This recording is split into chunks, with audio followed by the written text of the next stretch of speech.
Hey guys, welcome back to my channel. My name is Anna and this is Harvest Moons. Today I am going to be doing my makeup while I tell you guys a crime story.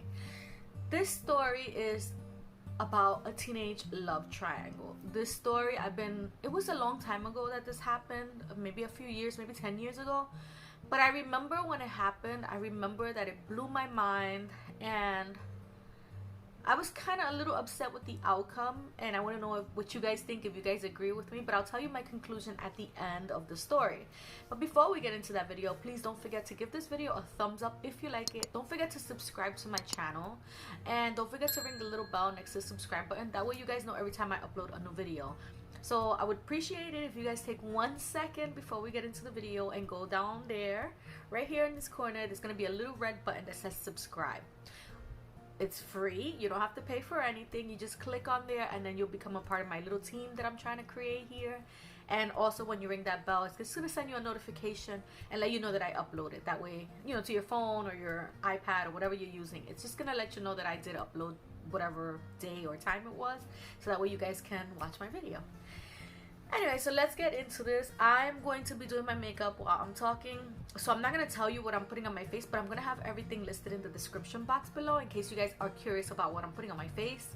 And by the way, I got inspiration to do these type of videos from my favorite YouTuber on YouTube. Her name is Sarian, and she does these kind of videos, like her style, so that's what inspired me. I'll leave her channel link down below too in case you guys want to check her out. So let's get into it. So when you're in love, you do a lot of things that you wouldn't do on a normal basis. I know I'm somebody who gives my all when I'm in a relationship, especially if I'm in love. I also have a mirror down here, so if you see me looking down, that's because there's a mirror here and I'm trying to see my makeup. But yeah, when you're in love, you do things that you wouldn't do like if you weren't. Like you find yourself doing things that you would not do, like, you know. So I want you guys to tell me if you ever done something crazy or something out of your character that you wouldn't have done if you weren't in love. If it wasn't for a boy or that girl that you like so much. I want to know what you have done that's been that crazy or that mean or that sweet or whatever you have done, like the most outstanding thing you've ever done for a relationship, for a boy or a girl. So I'm going to tell you about Sarah Ludman. I'm going to put her picture here so you guys can see what she looks like. She was beautiful, and she was born on December 7th, 1990. Her parents were Charlie and Gay Ludman. So Sarah was a sweet, loving girl, and her parents were really close.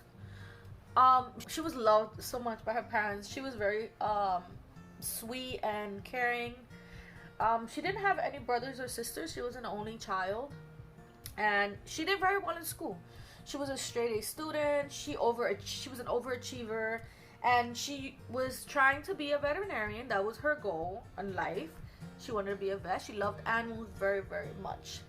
So growing up, Sarah was a little overweight, so she often got bullied by people in school about her weight, and that was like a downfall for her, or like not a downfall but like a little setback, because she became a person who had a very low self-esteem because of that.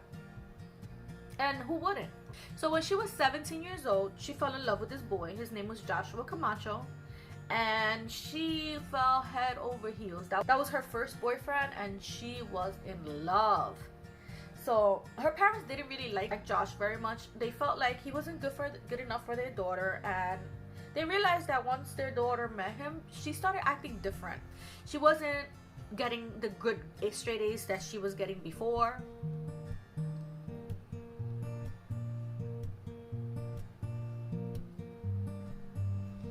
She started skipping school. She even started losing weight. And her parents did not like this very much because it was not like in her character. It was unusual for her to be losing weight and skipping school. She never skipped school. She was a straight A student. So her parents were really upset about this. But they knew that if they started like forbidding her to see Josh, things would just get worse, because she was just a teenager. And when you tell teenagers no, we all know that when you tell them no, they do the complete opposite of what you're telling them to do. So her parents figured that eventually she would forget about Josh, and that probably this was just a phase, more than likely, because she was young, and that eventually everything will get back to normal and she will be back to her normal self again. Josh wasn't a good kid. He was known as a player. He had a whole bunch of tattoos. He smoked weed. He took pictures on MySpace with guns.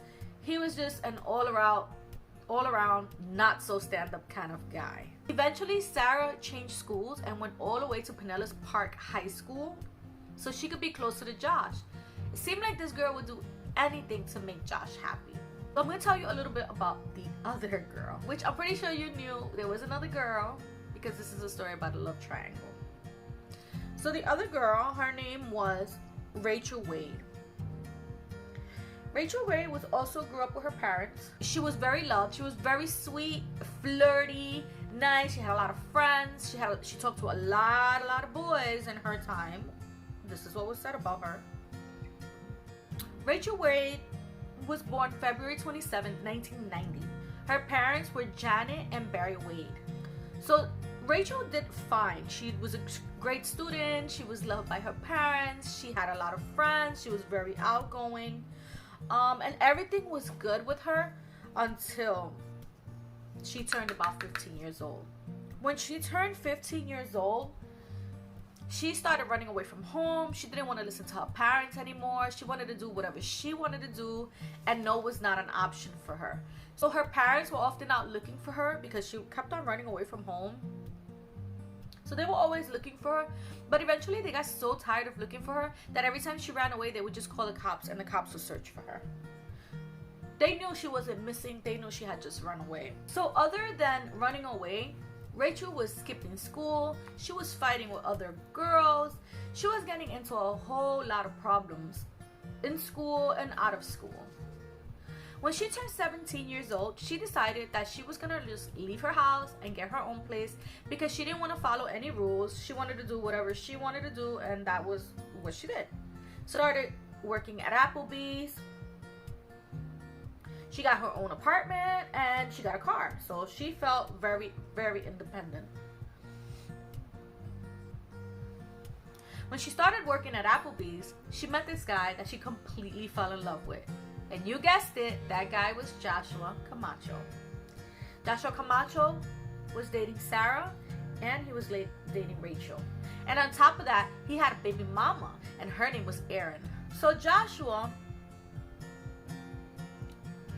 wasn't working. He was 19 years old. He lived with his parents. He didn't work, and everyone said that he was a player and that he smooched off of girls. Basically, he was living off of his 3 girlfriends. On his social media, it also said that he liked to be called a papi chulo, which also means a pimp daddy, in case you guys didn't know. This guy is something else. I don't know. Everything went really well for Josh because the girls he was dating were buying him clothes, they were buying him shoes, they were giving him money, they were paying his cell phone bill. So he was like very, very happy with his life, and he wasn't trying to change it for anybody. He loved the way he was, so he didn't care. And Erin was his baby mom, and she was so used to him doing all of this stuff all the time that she didn't even care anymore. Like, she didn't even look anymore for him, and she didn't fight with other girls over him or anything anymore. So Sarah was the first one who found out about Rachel. She saw a picture of Rachel and Josh on MySpace, and she was really upset about this. She was so upset that she confronted Josh, and Josh just told her, yeah, that's someone I'm sleeping with. He didn't even deny it. He didn't say anything, and this pissed her off. So she was very mad. So she decided to retaliate. She went back to MySpace and she put a picture of her and Josh in a New York trip that they did together. Eventually, Rachel saw the picture of Josh and Sarah in New York, and she really got upset. So she ended up posting a post on MySpace that said, I deserve so much better than this. And when Sarah saw it, she posted back to her and said, you think you can do better? It was an all-out war between these 2 girls, and over a boy that didn't deserve either one of them. After this, the torment started. Rachel would say things about Sarah. Sarah would say things about Rachel. They would say very mean things to each other. They would text each other and call each other and scream at each other, leave each other nasty voicemails, even threatening each other back and forth. Meanwhile, Josh kept dating both girls. He didn't care that they were fighting. He actually encouraged it. He told the girls that if you love me, you'll fight for me. Rachel said that one day she was walking home from work and Sarah and her friends drove by and drove really close to her and started spraying her with silly spray and yelling at her. She was not very happy about this. So the girls fought on and off. They screamed at each other. They passed by each other's houses. There was a lot of times that the cops were called because these girls were fighting. They pulled each other's hair. They hit each other. And while all of this time, they were still both seeing Josh. They just wouldn't let him go. Another time, Rachel said that Sarah came to her job at Applebee's. And she came with her friends. And they sat at a table. And while Sarah was serving them, they tried to trip her. They knocked over her tray. And they even got up on stage because it was the karaoke night, and they sang Girl Fight to her, pointing at her and taunting her, making her feel threatened at her job. On April 14, 2009, Rachel was at home. She was waiting for Josh to come home because they were going to hang out together. So she decided to go out and walk her dog. And on her way to walk her dog, she heard Sarah with her friends in the car yelling, "Stay away from my man." She felt really threatened. Sarah was much bigger than Rachel. Remember I said she was a little bit overweight. So Rachel was a little bit intimidated, especially since Sarah was always around a crowd of girls. And she was a little bit afraid of her. So she went in her house and she called her friend Javier. And she told him what was happening, that this girl kept, bothering her and harassing her. And she came to her job and she was walking her dog. And she said that. So Javier told her to relax and just come over to his house. And that's what Rachel did. But before she walked out the door, she grabbed the kitchen knife because she says that she was afraid that the girls were going to jump her. So she took the kitchen knife, it was a steak knife, and she put it in her bag for protection. On her way to Javier's house, she ended up passing by Josh's house, and she saw that Sarah was there because Sarah's father's car, which Sarah always drove around, was parked at Josh's house. This infuriated her. She sent him a message and she said, "Oh, now I see why you don't want to talk to me." And he wrote back, "Yeah, I don't want you no more. Why are you down the block and go home?" So Rachel got mad and she said, "No, I'll just wait until she leaves." And she ended up going to Javier's house to wait until the girl left so she can go to speak to Josh. At the same time, Sarah was getting a text from her dad reminding her that it was curfew time and it was time for her to go home. But when she saw that Rachel was texting Josh, she got really upset. So when Sarah decided to go home, Josh's sister asked her if she could give her a ride to McDonald's. So on their way to McDonald's, and they stopped at a stop sign, and another girl that they knew stopped at the same corner at the stop sign as well. And she told Sarah that she had just seen Rachel outside with Javier in front of his house.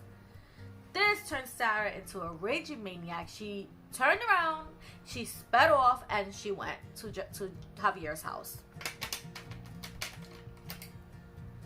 This decision, this last minute crazy decision that she made to confront Rachel, was the worst decision that she had ever made in her entire life.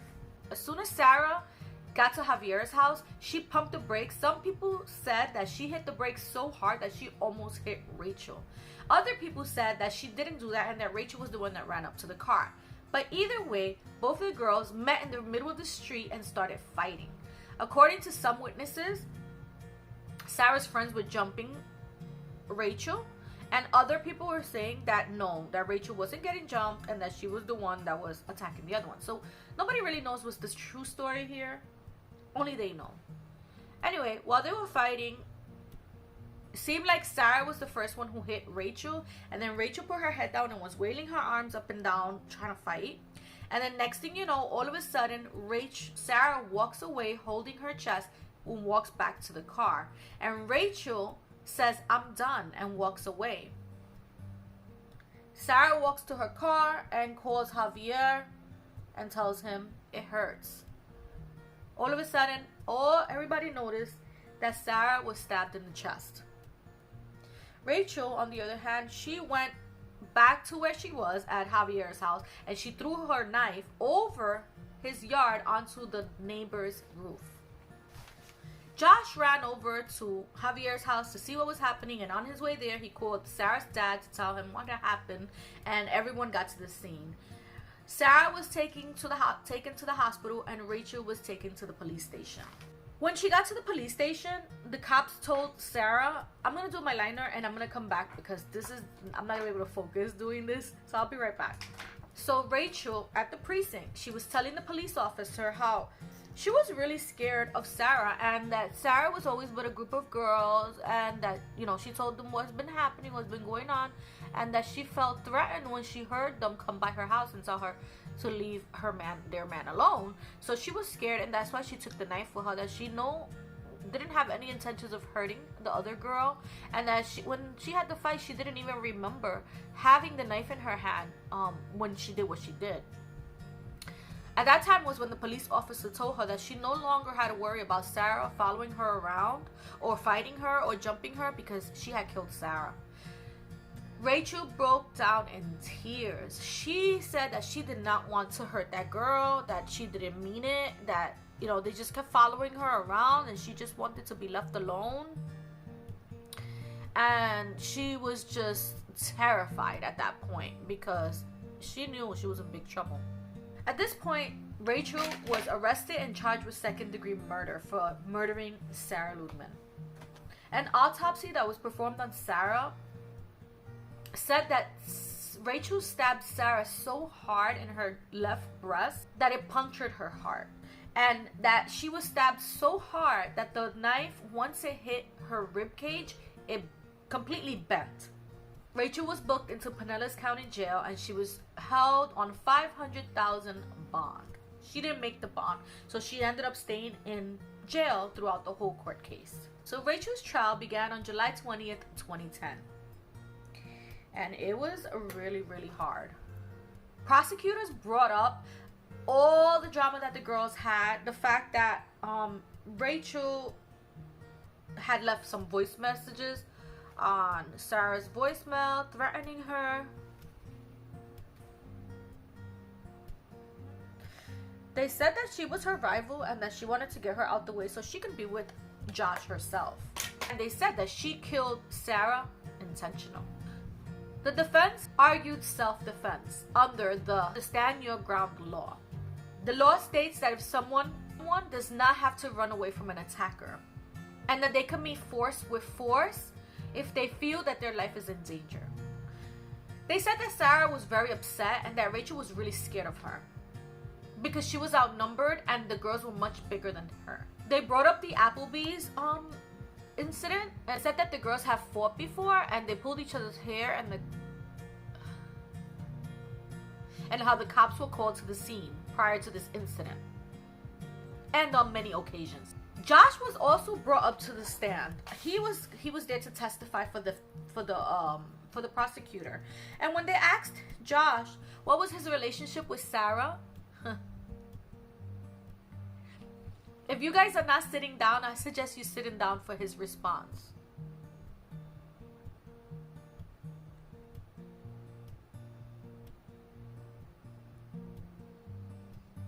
But he said that him and Sarah were just friends with benefits. He said that he was not anybody's man, that he didn't have a girlfriend, that all he had was friends with benefits. Can you believe the audacity of this kid? These two girls ruined their lives. One is dead and one is in prison. All because of this freaking boy. And then he says that he wasn't with any of them. Oh my God. The prosecutor, they played a voicemail for the jury to hear, and the voicemail was of Rachel telling Sarah that she was gonna murder her. In this voicemail, Rachel stated, and I'm gonna read it from this paper so that I can say it exactly how she said it.